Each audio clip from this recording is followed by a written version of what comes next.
Hey everyone, welcome to the channel. Today we're looking at some intense venomous snake TikToks, and I think if you like snakes, you're going to have something to say about at least a couple of these. Let's dive in. A social media influencer in Florida has gone viral after surviving a potentially life-threatening rattlesnake bite. That's the goal, right? Going viral. Well, I'm cooked.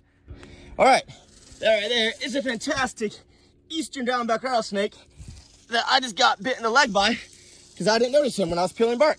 All right, I'm about to lose my ability to walk, so let's get back to the car. As soon as I finished recording, I got back in the car, immediately started going into what I think was anaphylactic shock.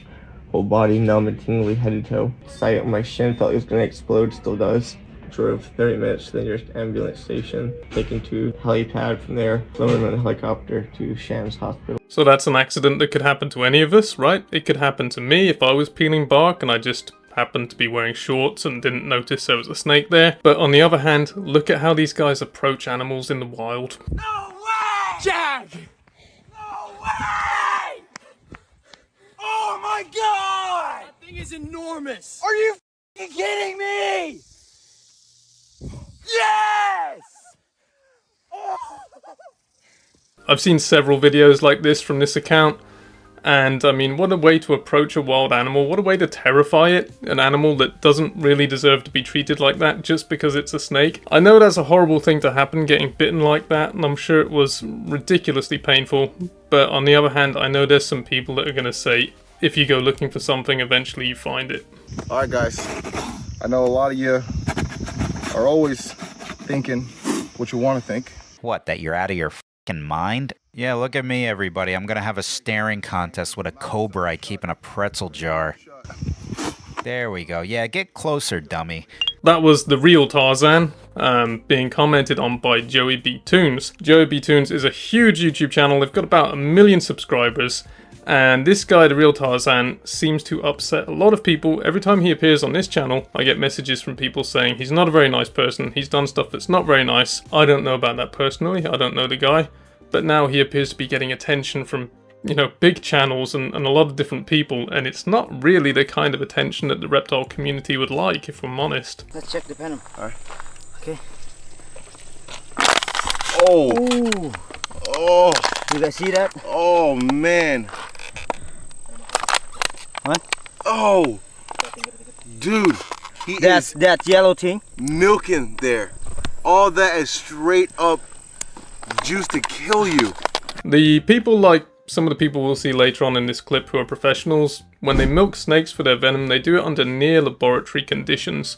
What they're doing with this king cobra is bordering on animal abuse. They're catching it, saying, let's check the venom. Why? Why check the venom? It's obviously got venom. And also that venom is actually a precious resource for it. It takes energy and time to produce its venom, and that energy is going to be derived from its meals.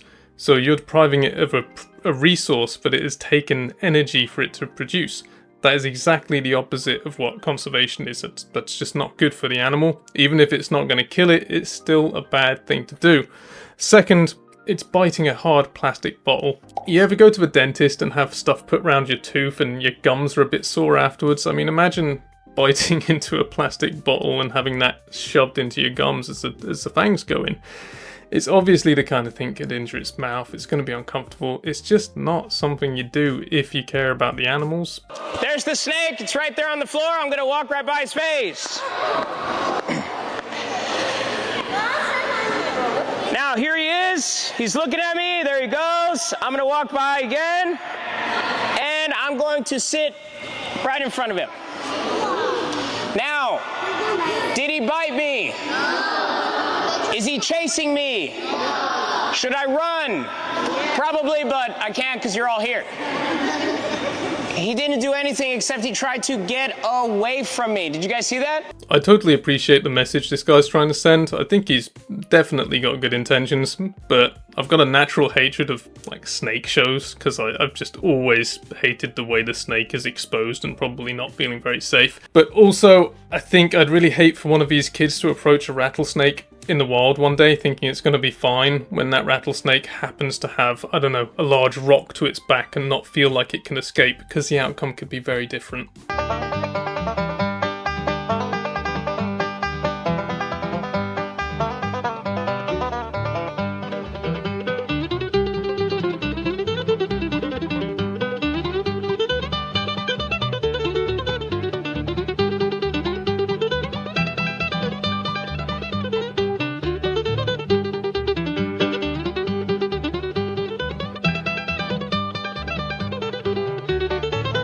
I really don't know if that actually got him or not, but you know, it's an entertaining video. That was a mangrove snake. They're very mildly venomous. It's not going to do him any harm, really. But interestingly, if you were to be bitten in a highly vascularized area, and it was a very venomous snake, then that would probably be one of the quickest and most efficient ways to die.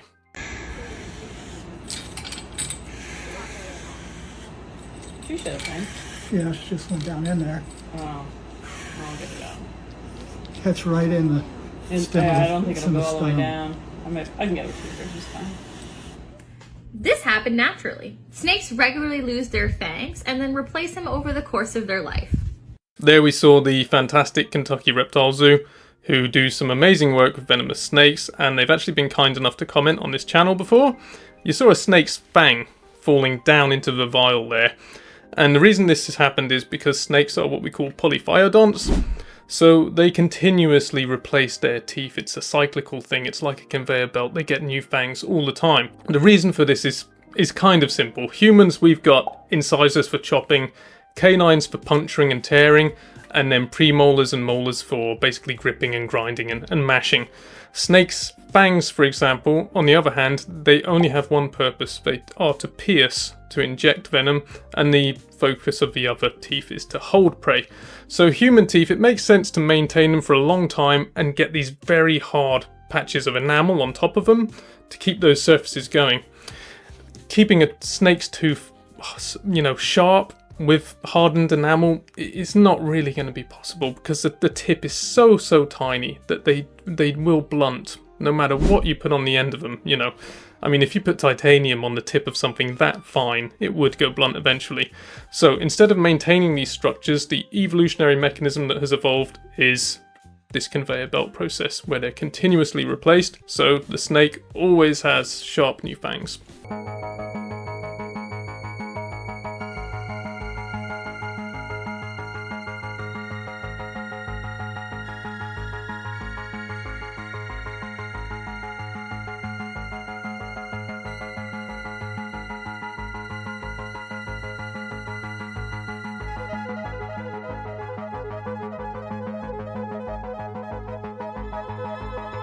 Yep, venomous snakes have been used for entertainment for a long time. None of the influencers in this clip are doing anything new. By the way, if you do enjoy this video, please do like and subscribe. I've also got memberships going. I'm trying to get this channel to 100,000 subscribers, and what I will do, if it does go well, is I'll get to do some interviews and make it really interesting for the enthusiasts out there.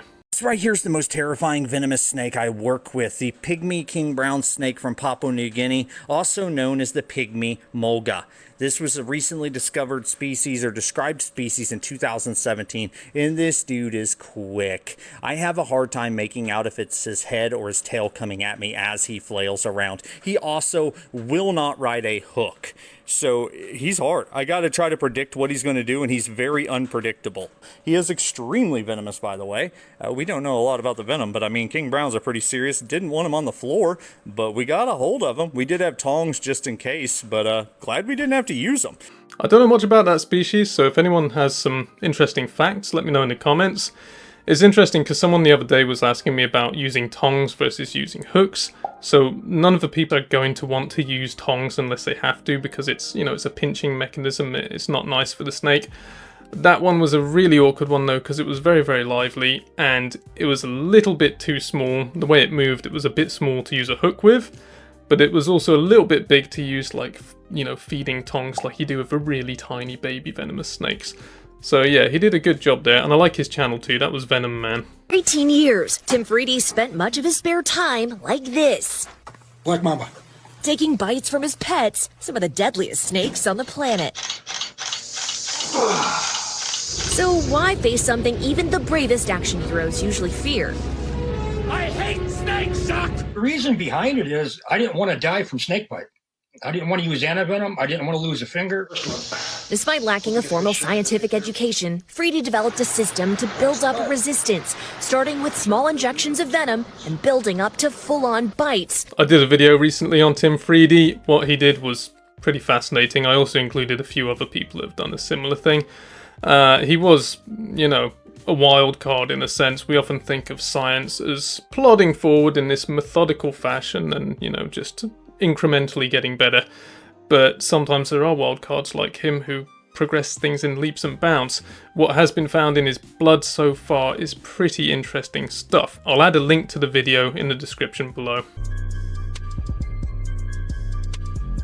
If you thought that was a spider, you'd be finished. That was the spider-tailed horned viper. It's a highly venomous species with a fake bait spider as a tail. If you didn't notice the snake, no worries. Neither does its prey. What they do is they find an area where they camouflage perfectly. And they sit perfectly still with the only thing moving being their tail, or the spider. They move it exactly how a real spider would move. And a lot of birds and small animals eat spiders, so it's a perfect bait. And most of us have seen facts and little videos and stuff about this species already, and that's an amazing caudal lure it has. But my question is actually, I'm sort of curious whether they ever have problems shedding and whether that would be an issue in captivity. That looks like a really complex little structure to shed completely.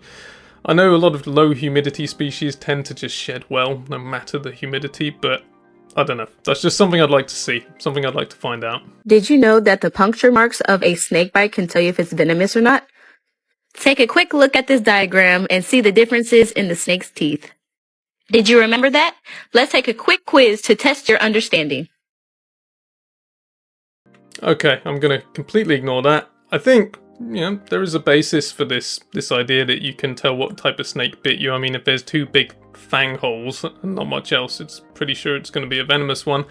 Although there are snakes with enlarged teeth to capture skinks and stuff like that. So for me, I'm just not going to go by that at all. I'm going to say if you've been bitten by a snake and you're at all concerned, you don't know what it was, just get medical advice. Well, first of all, take off any jewellery that is on the limb and then get medical advice.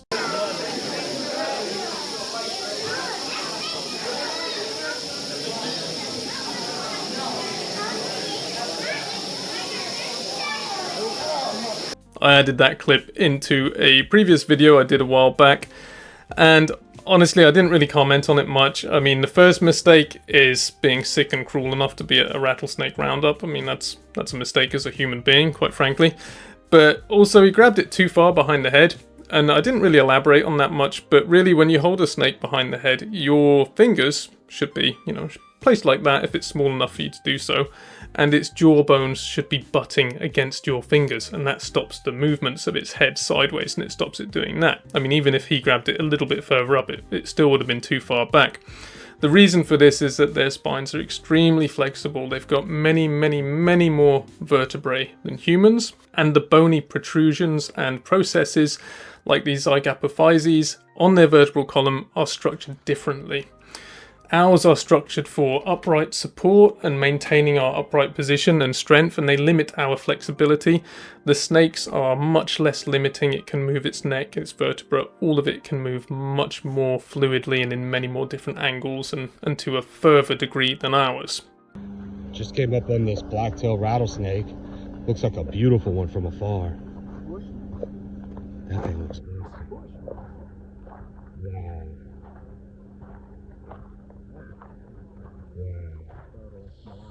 Yeah, yeah. AKA the black. Awesome find, and that to me looks like a much more respectful way to approach a wild snake than what we saw earlier. There's no need to dash towards them and startle them. If it gets away, it gets away. Sometimes it's better to let them get away than to really rile them up. Well guys, so far all I've found is a garter snake that fled before I could get the camera on, and a tiny little worm snake that went down his hole that he was already going down. Ah! Oh, no. Not good. Not good. Not good at all. Not good at all. Excuse me. Could you go get a ranger? I just got bit by a copperhead. Again, that could happen to anyone, getting bit, but definitely Crocs and shorts don't help the situation. Copperheads, they've got incredible camouflage, so I mean, yeah, stepping on them happens regularly. Red touches yellow, kill a fellow. Red touches black, friend of Jack. Or at least that's the rhyme we're taught growing up in the southern United States. This rhyme pertains to the most venomous snake in the country, the coral snake. However, it's not entirely accurate. There are many genetic mutations and pattern aberrancies that actually happen in the wild, such as albinism, melanism, and well, just natural pattern aberrancies. He's making a good point there. That's another good channel, by the way. That was Call Me the Lamp. He's making a great point that there are melanistic specimens that happen, which is all black, basically. And personally, I've got to admit, if I was in the southeastern US and I saw an all black shiny snake, my first thought would probably go to maybe a melanistic king snake or something. I probably wouldn't even think of coral snake first. In this bag, we have the most venomous snake from the continent of Africa. So I'm going to take these hemostats, run him down the edge of the bag, and lock him in place so he can't get up here by my hands while I'm working, because they can bite through bags. Very beautiful snake. We're going to have to set him up in a much bigger cage, because he's a much bigger snake than I originally anticipated. Absolutely lovely eyes. He has a little bit of nose rub, but that will heal up in time. These are absolutely awesome snakes. If you want to see more of him, all you have to do is go ahead and hit that follow. Really cool black boom slang. A lot of my South African subscribers make fun of how I pronounce names in Afrikaans, like boom slang or wrinkles, but honestly, overall, I've looked at the names in Afrikaans, and if I try and pronounce them correctly, I make it much, much worse. So, I hope you'll be entertained by me mispronouncing them going forward. That's it, the most deadly snake in the world right there. And just a single drop of that venom can kill you, correct? Yeah.